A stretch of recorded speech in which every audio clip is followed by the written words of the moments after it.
Hey guys, don't mind me, I'm just trying to be diva queen. But while we're at it, it's still Sunday and you would have seen our vlog.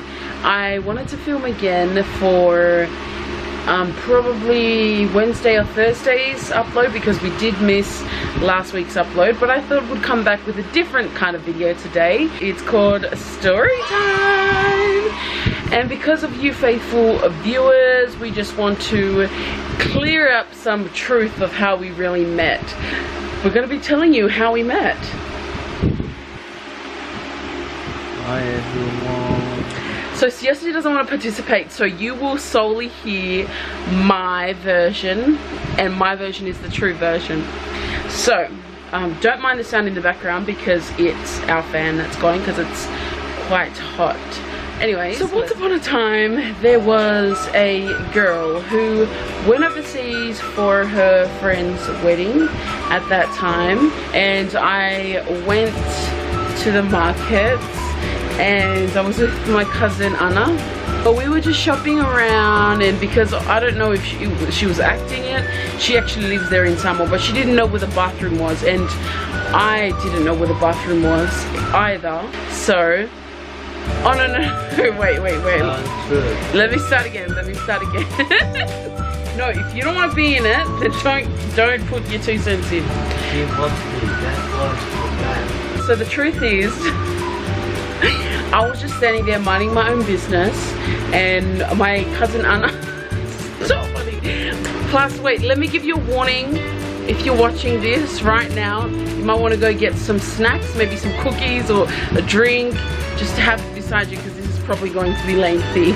I'll try and make it as short and sharp as I can, but the details matter. Look at him over here smirking. Don't you dare interrupt, because you're not in it. I told him to come and sit beside me and talk, and he doesn't want to. Anyways, so there I was minding my own business, and I was just standing under this shop because it had a roof and it was sheltered, and my cousin Anna went to like the shop 2 down. She went to go get credit, or they call a card in Samoa, and I was just standing there, and it was so hot. And I remember I was wearing this pink top. It was like my favorite pink top, and it showed my tattoo at the back, and Siaosi must have seen it because he was not in the shop at that time. He had a little guy manning his shop, and so the little boy, when I stood in front of the shop, was there, but I wasn't there to get anything. I had my back facing his shop, and then all of a sudden I hear this shh, shh, and I'm like, what the hell? I will be 100% serious, I had no interest in any Samoan guys at that time. Like, as I said before in our Q&A, I did not think I was going to marry one. I can't really remember exact word for word, but he was like pestering me, is all I can remember. And I'm like, I looked at him and I was like, gave him this look like, boy, you better check who you're speaking to. Okay, you can't have this, you can't have this. And then I just faced the front again. Honey, I'm telling the story. And then I just faced the front again. Then this little voice was like, shh, shh, what's your number? And I'm like, what the hell? This guy. And so I said it really quick one time and he didn't get it. I said 7551, whatever my number was at that time. Then Anna came around and he was still like, what is it? And then Anna finished it off to him. But it was my last day, so I didn't really care whether he got the number or not, because I was leaving the next day for Australia. He would try to call and no one would have that number, but we were just, you know, having a little bit of fun. And that was the first time, it was actually my last day there in Samoa. It was the first time ever I had given my number to any guy in Samoa. Anyways, it was like 5 minutes past. I'm not even joking, it was like probably not even 5. I could still see him. It was in like sight distance. 2 to 5 minutes went past and my phone rings and I'm like, hello? And he was like, I was like, call me later, because we had just left him. Then when we were walking around town, Anna was like, I need to go to the bathroom. So we went to this really good looking guy at Blue Sky that was working there. He was from America. I'm pretty sure he was from Utah. And Anna, I was like, oh, go ask that guy. And we just walked in and we were like, oh, do you know where the toilet is? And he was like, sir, his accent was like, oh yeah, if you just go turn down there and you turn over there and you see the toilet. And we were so like mesmerized by his accent. We didn't even listen to the directions. We tried to walk over there. We couldn't find the toilet where he told us to go. So then I was like, oh, I'll go back to Siaosi because he was the only other person that I knew. So we walked all the way back to Siaosi shop, and I said to him, can you please show us the toilet? And he was so mimika, he thought he was cool as, like I had come back to him, and he was like, oh yeah, come follow me. And all the boys were like watching him, and he was like escorting 2 pretty girls to the bathroom. And I was holding my whakao at the time, like my shopping, my last minute shopping. With the whole time walking to the bathroom, he's like trying to ask me my name, where am I from, how old am I, and he kept saying the one thing I can't remember, like, and I had not waxed my eyebrows that day, and that's why I was so self-conscious. And then he was like, you're so beautiful, you're so beautiful, you're so beautiful, you're so beautiful, you're so beautiful. And I'm like, oh. Not really. Anyways, I was really shy at that time. I kept looking away and like, oh, go back. And I told him to go back to watch his shop, his family shop. Oh yeah, he asked me if I had a boyfriend. My response to every single guy that asked me that in Tamil was yes. So I said, yes, I have a boyfriend. He looked confused because he was like, well then why did you give me your number? But like I just played along with it, and then he offered to hold my shopping. Like, because it was like a pretty heavy bag, and I was like, no, because I literally imagined him running away with it. He didn't. I still held on to the shopping. My cousin came out of the bathroom, and then we jumped onto a bus. I told him to go back, and he kept calling me beautiful. He persisted that I was beautiful and that he wanted to come and see me, because I told him I was leaving back to Australia the next day. So he said, I want to come see you tonight. So I was like, the heck, I just met you, like I don't even know you. And I told him, oh well, we'll see. So then on my way home, he was already texting me, and then I remember going in. It tells about me, but not about her. I was not interested, babe. The first time I was not interested in him. Okay, I was just playing, you know, like hard to get. Stop talking because you're not in it. I wasn't really interested in him at first, because like the whole time he was still texting me.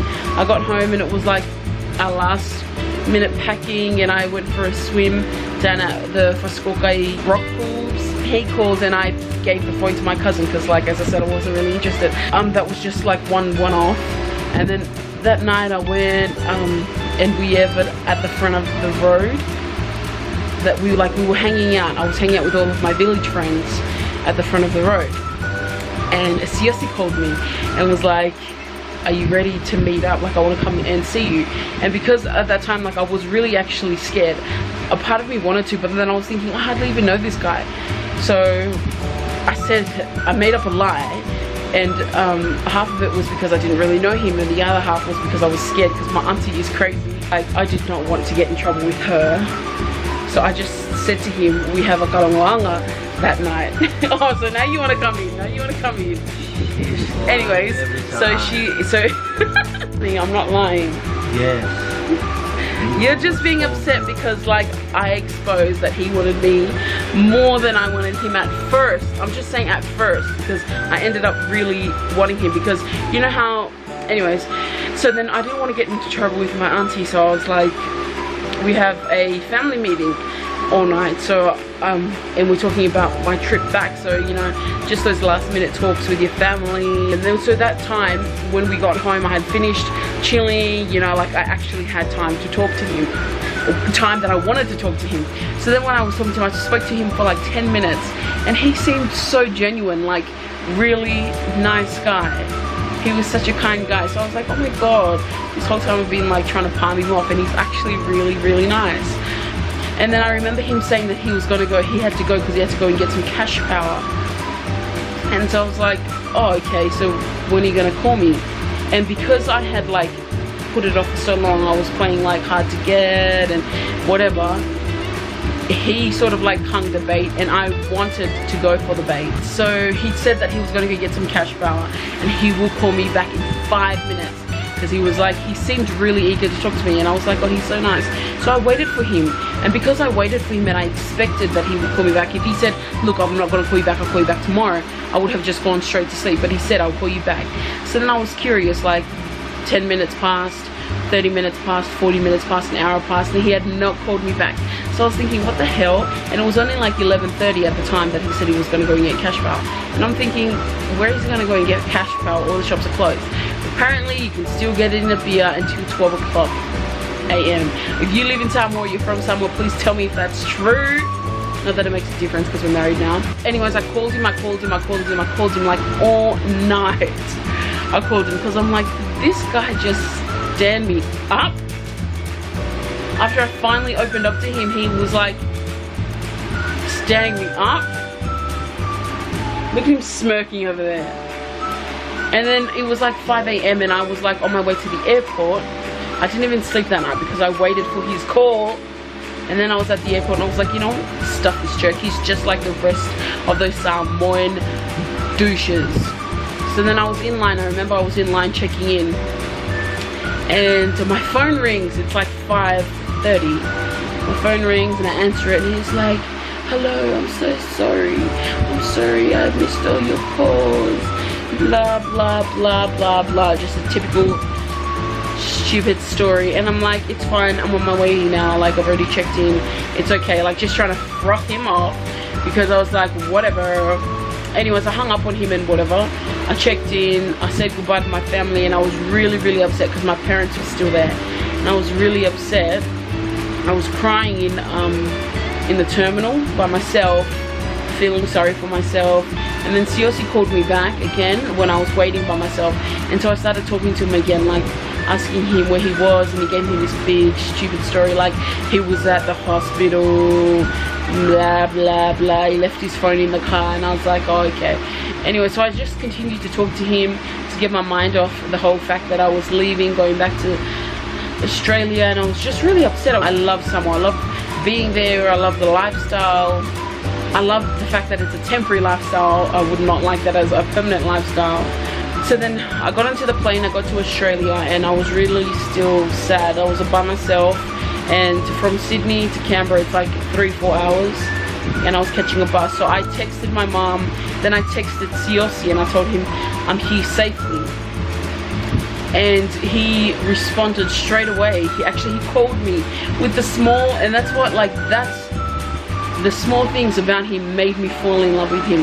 With the small money that he had, he spent like so much money on cards just to call me, and I thought that that was so different. I sort of talked to someone the first time, which is what made me really iffy about the whole, you know, being with someone, because the stories that I've heard, so I was like not really keen on this.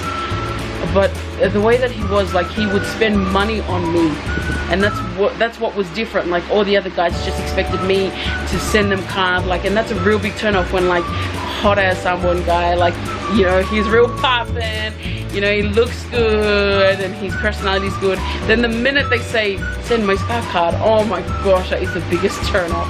But Siaosi was so different. That's how I knew that it was like he had a genuine interest in me, and it was real because he took time to get to know me. He didn't rush things, and just like the first couple of times, like when I got home, I told him that I would call him, and I did call him. But I was also so curious as well, because I was like, oh my god, I've never met a Samoan guy like this guy. And so I kept talking to him, like every day we would talk. And I'm not joking, like I could probably list the amount of days since we started, how many days we did not speak to each other on my hand. We have spoken every single day since that initial day that we started dating. I'm not kidding, like whether it be via text or email or calls, we've kept in contact every single day. But that was basically the start of the story. Then I kept going back to Samoa to meet him. He met my mom, he met my cousins, he met my grandma, and I got to meet his mom and his sisters and his side of the family. But basically Siaosi's a little bit upset because he thinks I told the story one way, but I'm trying to explain the fact that he was so genuine. He cared about me, like he actually spent money on me. He bought cards to call me, and no, I don't know any other guy before him that has ever done that, has spent money to call a girl who lives out, because everyone knows it's so expensive to call from Samoa to out. in Australia and New Zealand and that, and usually they rely on like the person who lives out to call them. But every money that he got, and he wasn't getting much from the shop that he was, because it was a family business, they didn't pay him like, you know. And anyways, the pays there are not even that great, but from his pay he was still spending all that money just to buy cards to call me, because he didn't have Messenger then, or WhatsApp, and, you know, all those social media. So I just felt that he was so genuine. He was such a kind guy. And I remember telling my mom, I didn't like him at first, but then when he started like showing me, like when I got to know him, I was like, damn, this boy is popping. I love my husband so much. He's such a genuine, kind, loving, big-hearted husband, and he keeps me grounded. That's one thing. He always reminds me to be humble, keeps me in line, and I'm just so happy I went to town that day and I met him, and I persisted, and I thank God that he didn't give up on me, and I didn't give up on him. He's my macho man, my superhero, my sweet bobo chikarupu. I remember the specific night I prayed on my knees, and I said, God, the next person that I'm with will be the man that I'm married. I remember praying that, and praying for some of the things that I'd like to see in my husband, my future husband, and everything that I prayed for, Siaosi is, and more. So I thank God for my best gift. But that's basically the story. Maybe next week Siaosi can tell his side of the story. Hi everyone, Mr. Time. Thank you for everything. Thank you for watching and liking the vlog. Love you so much. Thank you so much. Beautiful one. Her story, but not my story. Honey, it's both of our story. What's different? What did I lie about? No, I tell the story of mine next week. Oh, okay guys, so you're gonna hear Siaosi's version of the story. Anyways, don't worry about it, because his will probably be 5 minutes, because you know how men are, they miss out all the detail. Anyways, those small minor details don't really matter, because we are here where we are, we're married, we're happy, and I'm just grateful for everything that's happened. Whether he thinks that I pursued him or he pursued me, we are together and we are happy. So the magic is not in the wedding, it's in the marriage. Focus on staying married. If you liked our video, don't forget to like and comment and subscribe if you're not subscribed, because I know a lot of you ghost followers be watching but you don't want to subscribe. And don't forget to put on the notification buttons, which is the little bell. If you go to our page, click on that bell. You better know, girl, that you're gonna get some subscription notifications. Bye. If you like it, subscribe. If you like it, if you like it, subscribe. if you like, subscribe.